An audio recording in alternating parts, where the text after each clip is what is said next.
The Mitten, written by Jan Brett. Once there was a boy named Nicky who wanted his mittens made from wool as white as snow. At first, his grandmother, Baba, didn't want to knit white mittens. If you drop one in the snow, she warned, you'll never find it. But Nicky wanted snow white mittens, and finally Baba made them.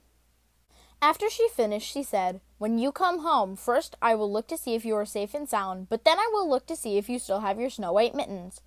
So off Nicky went, and it wasn't long until one of his new mittens dropped in the snow and was left behind. A mole, tired from tunneling along, discovered the mitten and burrowed inside. It was cozy and warm and just the right size, so he decided to stay. A snowshoe rabbit came hopping by. He stopped for a moment to admire his winter coat. It was then he saw the mitten, and he wiggled in, feet first. The mole didn't think there was room for both of them, but when he saw the rabbit's big kickers, he moved over. Next, a hedgehog came snuffling along. Having spent the day looking under wet leaves for things to eat, he decided to move into the mitten and warm himself.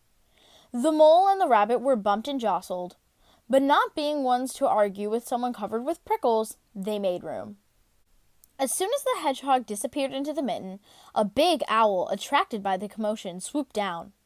When he decided to move in also, the mole, the rabbit, and the hedgehog grumbled. But when they saw the owl's glinty talons, they quickly let him in.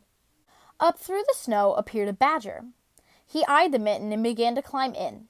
The mole, the rabbit, the hedgehog, and the owl were not pleased. There was no room left, but when they saw his diggers, they gave him the thumb. A great bear lumbered by. He spied the mitten all plumped up. Not being one to be left out in the cold, he began to nose his way in. The animals were packed in as tight as they could be. But what animal would argue with a bear? The mitten swelled and stretched. It was pulled and bulged to many times its size, but Baba's good knitting held fast. Along came a meadow mouse, no bigger than an acorn. He wriggled into the one space left and made himself comfortable on top of the great bear's nose.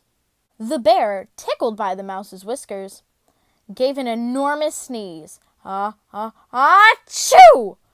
The force of the sneeze shot the mitten up into the sky and scattered the animals in all directions. On his way home, Nicky saw a white shape in the distance. It was the lost mitten silhouetted against the blue sky. As he ran to catch his snow white mittens, he saw Baba's face in the window. First, she looked to see if he was safe and sound, and then she saw that he still had his new mittens.